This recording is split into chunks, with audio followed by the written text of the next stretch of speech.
The Mirage 2000 is one of France's most iconic fighter aircraft, designed by Dassault Aviation as a fourth-generation, single-engine, multi-role jet that would embody speed, agility, and cutting-edge avionics of its time. First taking to the skies in the late 1970s, it was meant as a successor to the Mirage 3, but it quickly proved itself to be more than just an incremental upgrade.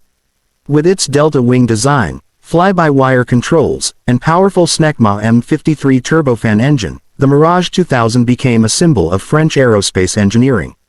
It was designed to intercept and outmaneuver, climbing rapidly and engaging targets with precision. Over time, the Mirage 2000 evolved into several variants, from pure interceptors to strike versions capable of delivering precision-guided munitions. While France was the primary operator, the Mirage 2000 saw service in multiple nations, though Sweden never adopted it as a frontline fighter. Sweden already had its Saab Viggen and later Gripen series, but the Mirage 2000 was evaluated and compared internationally against other fighters, including those considered by Swedish defense planners. In European air combat exercises, Mirage 2000 pilots often found themselves facing Swedish counterparts, and the lessons learned on both sides contributed to tactical development. This cross-national exposure reinforced the Mirage's reputation as a nimble, reliable, and surprisingly versatile aircraft. But across the Iron Curtain, very different machines were being built for very different missions. The Mikoyan-Gurevich MiG-25, NATO reporting name, Foxbat, was not a nimble dogfighter like the Mirage 2000, it was a blisteringly fast interceptor. Designed in the 1960s, the Foxbat could reach speeds of Mach 2.8 and even touch Mach 3 in extreme cases, though at the risk of damaging its engines. Built to counter high-flying threats like the American State Route 71 Blackbird and strategic bombers, the MiG-25 was large, intimidating, and purpose-built for speed and altitude. Its massive radar and long-range missiles made it a formidable foe in its intended role, though it was never meant for close-range dogfights.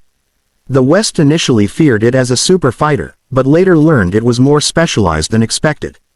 The MiG-31 Foxhound followed, taking the Foxbat's strengths and adding modern avionics, longer range, and the ability to hunt low-flying cruise missiles. Entering service in the early 1980s, the Foxhound became one of the first fighters equipped with a phased array radar, capable of tracking multiple targets at once.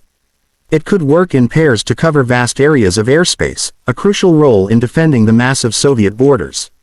The Foxhound sacrificed some of the Foxbat's extreme top speed for better endurance, sensor capability, and all-weather interception. In many ways, it was a technological leap forward, designed for a future in which speed alone wasn't enough. Then there's the MiG-29 Fulcrum, a very different beast from the Foxbat and Foxhound. Where those were long-range interceptors, the Fulcrum was a short to medium-range air superiority fighter, intended to challenge Western fighters like the F-16, F-A-18, and indeed the Mirage 2000.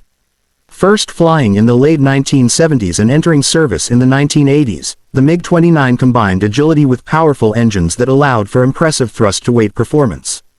It could pull high-G maneuvers, execute tight turns, and use advanced infrared search and track systems to detect enemies without relying on radar emissions. In dogfight scenarios, the Fulcrum was feared for its helmet-mounted sight and R-73 missiles, giving pilots the ability to lock onto targets at extreme off-boresight angles, an advantage over many Western fighters of the era.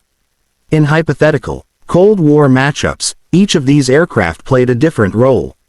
The Mirage 2000, with its balance of speed, agility, and multi-role flexibility, could hold its own against the Fulcrum in short-range engagements while being able to strike ground targets with precision.